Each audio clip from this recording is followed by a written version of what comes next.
बिस्मिल्लाहिर्रहमानिर्रहीम। अस्सलाम वालेकुम व्यूवर्स, आज हम सीबीसी का एक और फेरामीटर एमसीवी के बारे में डिस्कस करेंगे कि एमसीवी हम किस लिए करते हैं, ठीक है, और इसका जो नॉर्मल वैल्यू है वो क्या है और हाई क्यों हो जाते हैं और लो क्यों हो जाते हैं। डियर व्यूवर्स, अगर आप हमारे चैनल पर नए हो तो प्लीज़ चैनल को सब्सक्राइब करें और बेल के आइकन को प्रेस करें ताकि हर आने वाली वीडियो की नोटिफिकेशन आपको वक्त पर मिल सके। शुक्रिया।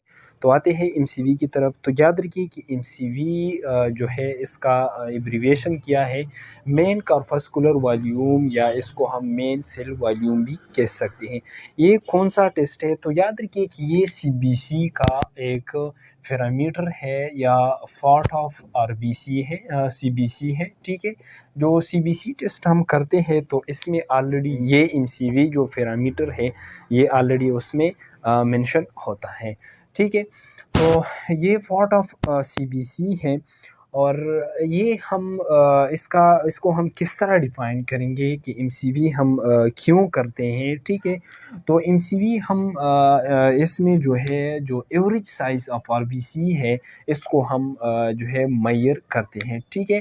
To major average size of RBCs, ठीक है। यानी आरबीसीज़ का जो एवरेज साइज़ होता है हम इसमें इसको जो है मेजर करते हैं, ठीक है। याद रखिए हम इसमें एबनॉर्मल जब आरबीसी का जो साइज़ लार्ज हो जाता है एबनॉर्मली तो हम इसको डिटेक्ट करते हैं, और जब स्मॉल हो जाता है, ठीक है, तो इसको भी हम जो है मेजर करते हैं, क्योंकि आरबीसी जो है वो ऑक्सीजन को कैरी करता है। जब आरबीसी की साइज़ में एबनॉर्मेलिटीज़ आ जाए तो लार्ज होता है एबनॉर्मली जो आरबीसी है इसका साइज़, और जब स्मॉल हो जाता है एबनॉर्मली तो ये जो है ब्लड डिजीज़ की वजह से होता है। जब आरबीसी का साइज़ एबनॉर्मली लार्ज हो जाता है या एबनॉर्मली स्मॉल हो जाता है तो ये हमें क्या करता है, शो करता है ब्लड डिसऑर्डर्स। जब आरबीसी का साइज़ एबनॉर्मली लार्ज हो जाता है या एबनॉर्मली लो हो जाता है तो आरबीसीज़ जो है वो ऑक्सीजन को कैरी करता है। जब उसका नॉर्मल साइज़ एवरेज साइज़ वो बढ़ जाता है, इंक्रीज़ हो जाता है, यानी लार्ज हो जाता है या स्मॉल हो जाता है तो ये हमें शो करता है ब्लड डिसऑर्डर्स लाइक एनीमिया या विटामिन डिफिशिएंसी डिसऑर्डर्स। अब आते हैं कि जब आरबीसीज़ साइज़ में लार्ज हो जाए तो उसको हम मेडिकली क्या नाम लेते हैं, और जब स्मॉल हो जाए साइज़ में तो हम इसको मेडिकली क्या नाम लेते हैं। तो जब आरबीसीज़ जो हैं वो एबनॉर्मली लार्ज हो जाए, ठीक है, एबनॉर्मली लार्ज हो जाए साइज़ में, ठीक है, इसको हम मेडिकली मैक्रोसाइटिक आरबीसी कहेंगे, ठीक है।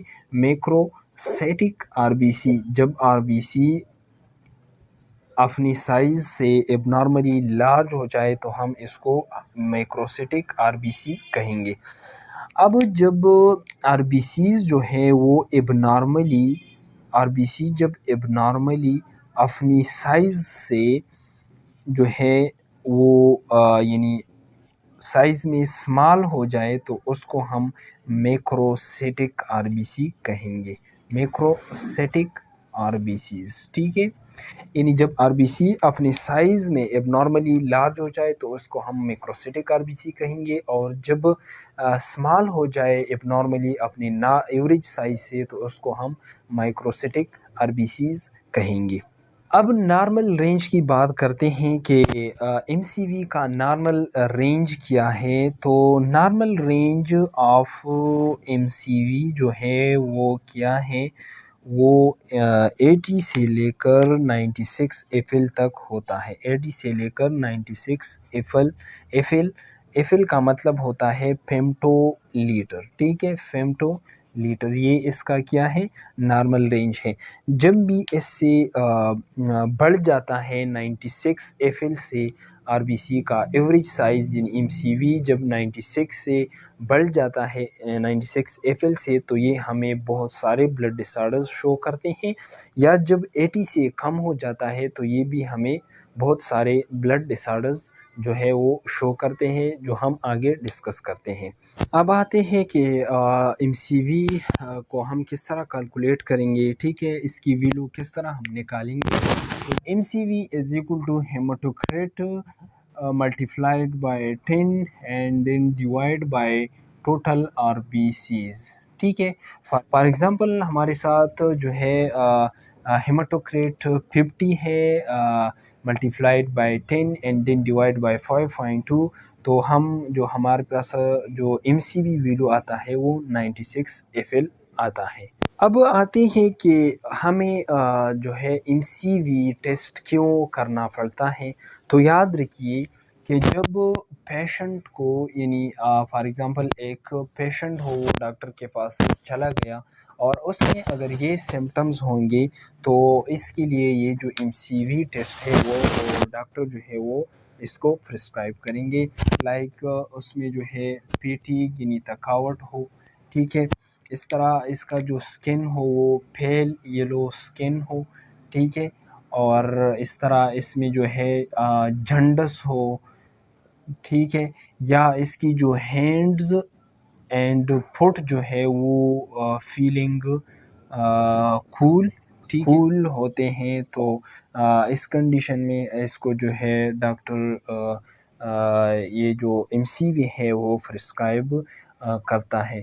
اور اس طرح ویٹ لاس جو ہے، یا اس طرح اس کی جو ہے بلیڈنگ ہو اور نان سٹاپیبل بلیڈنگ، ٹھیک ہے، اس طرح اس کی جو لپس ہوں گے وہ کیا ہوں گے ڈرائی، ٹھیک ہے، یعنی ڈرائی لپس، اور اس طرح کریکس یعنی کریکس ڈرائی لپس، تو اس کنڈیشن میں ڈاکٹر جو ہے اس کو MCV پرسکرائب کرتے ہیں۔ جب یہ سمٹم ایک پیشنٹ میں موجود ہو تو پھر اس کے لیے جو ہے CBC کرتا ہے، اور CBC میں آلریڈی MCV بھی ہوتا ہے، کیونکہ یہ ہم آٹومیٹڈ ہیماٹولوجی انالائزر پہ کرتے ہیں، تو اس میں آلریڈی یہ پیرامیٹر بھی موجود ہوتا ہے۔ یہ ہے کہ MCV ہائی کیوں ہو جاتا ہے، یعنی اس کی ہائی ہونے کی کازز کیا ہے، اور جو لو MCV ہے اس کی کازز کیا ہے۔ تو کازز آف ہائی MCV جو ہے وہ وٹامن B12 ڈیفیشنسی، ٹھیک ہے، اور اس طرح جو فولک ایسڈ ڈیفیشنسی ہے، یا لیور ڈیزیز میں MCV جو ہے وہ ہائی ہو جاتا ہے، اس طرح ہائپو تھائرائڈزم میں بھی ہائی ہو جاتا ہے، ہیمولیٹک انیمیا، اس طرح افلاسٹک انیمیا اور الکوہلزم میں بھی MCV ہائی ہو جاتا ہے۔ اس طرح کازز آف لو MCV کیا ہے کہ MCV لو کیوں ہو جاتا ہے، تو اس میں آئرن ڈیفیشنسی انیمیا ہے، اور اس طرح انیمیا آف کرونک ڈیزیزز ہے، اور تھیلیسیمیا کی وجہ سے بھی یہ لو ہو سکتے ہیں۔ MCV کافر deficiency anaemia, vitamin B12 deficiency anaemia and vitamin A deficiency کی وجہ سے MCV لو ہو سکتا ہے۔ تو یہ تھا MCV کے بارے میں، مین کارپسکولر والیوم یا مین سیل والیوم کے بارے میں۔ انشاءاللہ ہم MCH اور MCHC کے بارے میں ڈیٹیل سے ڈسکس کریں گے۔ تو اس طرح ویڈیو کو دیکھنے کے لیے ہمارے چینل کو سبسکرائب کریں اور بیل کے آئیکن کو پریس کریں تاکہ ہر آنے والی ویڈیو کی نوٹیفیکیشن آپ کو وقت پر مل سکے۔ سو تھینک یو، اللہ حافظ۔